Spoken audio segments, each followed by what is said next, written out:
साथियों, आओ करे और सीखे प्रोजेक्ट कार्य 13, जिसके अंदर क्या है, अनुमान लगाओ, नाप कर बताओ। उप अवधारणा है लंबाई का अनुमान हमें लगाना है। ठीक है, लंबाई नापिए और लिखिए।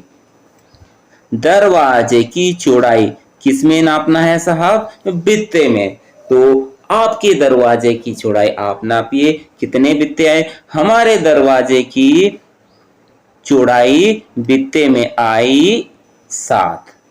ठीक है, सभी के बित्ते अलग अलग होते हैं तो लंबाई भी अलग अलग आएगी। दरवाजे की चौड़ाई अब क्या है, उंगुल में, तो हमने उंगुल से नापी तो 11 उंगुल आई हमारे दरवाजे की चौड़ाई। ठीक है, दो दीवारों के बीच की दूरी किसमें नापना है? कदम में। तो दो दीवारों के बीच की दूरी आई हमारी 10 कदमों में। ठीक है, ये अलग अलग आ सकता है। ठीक है, पलंग की ऊंचाई उंगुल में, तो 5 उंगुल आई हमारी पलंग की ऊंचाई। ठीक है, ये मात्र बित्ता हो गया, उंगुल हो गई, कदम हो गया, फिर उंगल हो गया। पेंसिल की लंबाई, तो हमारे पेंसिल की लंबाई उंगुल में नापेंगे तो आई 3 उंगुल। पुस्तक की लंबाई उंगुल में, तो 2 उंगुल आई। उसी पुस्तक की चौड़ाई कितनी आई? लगभग 2 से तो कम है और 1 से ज्यादा है, तो अपन 1 ही लिख देते हैं। ठीक है, मेज की ऊंचाई कितनी आई? 2 बित्ता आई। अब सभी की उंगुल और बित्ता अलग अलग हो सकते हैं तो ऊंचाइयों का माप भी अलग अलग आ सकता है। 9वां है मेज की चौड़ाई बित्ते में, तो मेज की चौड़ाई आई हमारी मेज 8 बित्ते की आई। एक बित्ते की लंबाई की लकड़ी कितनी उंगुल की आएगी? तो भैया 2 उंगुल की आएगी। एक कदम की लंबाई कितने बित्ते आएगी? तो 4 बित्ते के लगभग आई एक कदम की लंबाई।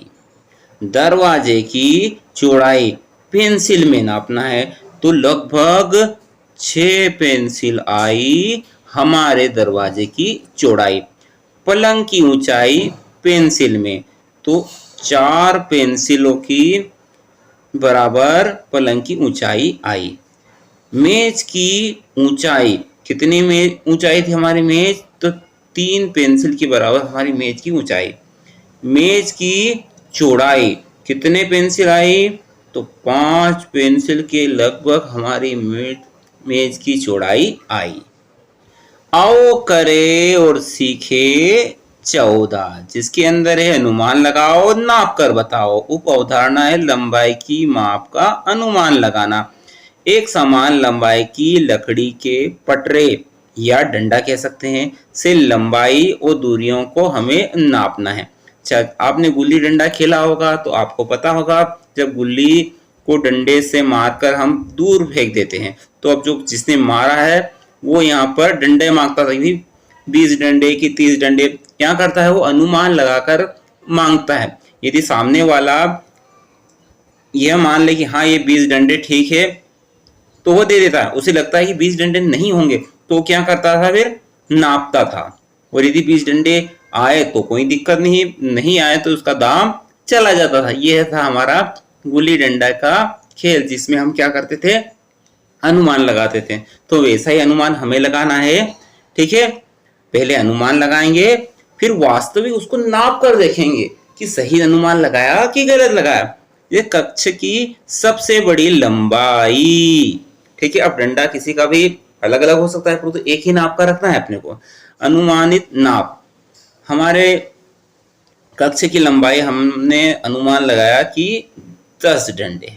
ठीक है, अब उसे नापा हमने, वास्तव में नाप कर आप देखना तो लकड़ी का डंडा किसी भी लंबाई का हो सकता है आपका। नापा तो 8 डंडे निकली। ठीक है, कक्ष की इस चौड़ाई हमने अनुमान लगाया था कि 8 डंडे होगी लेकिन चौड़ाई 6 डंडे निकली।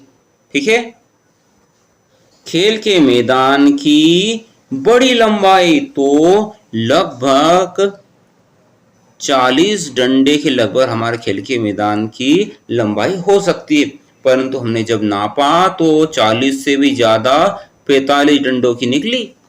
खेल के मैदान की चौड़ाई, लगभग हमारे खेल के मैदान की चौड़ाई 35 डंडे होगी, परंतु हमने जब नापा तो वह निकली 32 डंडों की। मैदान में खड़े दो पेड़ों के बीच की दूरी, पेड़ तो होंगे आपके मैदान में तो उनके बीच की दूरी अलग अलग हो सकती है। हमारे अनुमान से हमारे दो पेड़ों के बीच की दूरी 12 डंडे थी, वास्तव में 12 ही निकली जब हमने उसको नापा। प्रार्थना के दौरान कतार की लंबाई लगभग 12 डंडे होगी, परंतु हमने जब नापा तो वह 10 डंडे ही निकली। आकलन का महत्व, और जीवन में हम अक्सर दैनिक कार्यों में अनुमान या आकलन लगाते ही हैं। चलिए और प्रश्न देख लेते हैं। एक समान लंबाई के पटरी डंडे की लंबाई और दूरियों को नापना है, डंडा लेना है एक समान लंबाई का, ठीक है।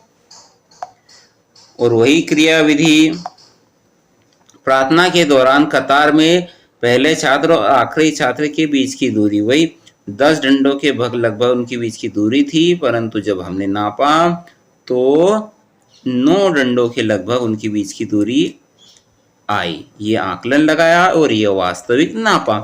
अपने घर के आंगन की लंबाई, तो भैया हमारे घर के आंगन की लंबाई लगभग 14 डंडे होगी, परंतु जब हमने नापा तो वह 15 डंडे निकली। अपने घर के आंगन की चौड़ाई लगभग 10 डंडे होगी, परंतु जब हमने नापा तो वास्तव में 10 ही निकली। कक्षा में बिछाई गई टाटपट्टी की लंबाई 8 डंडे होंगी, परंतु हमने जब नापा तो 8 ही निकली, यानी अनुमान हमारा सही था।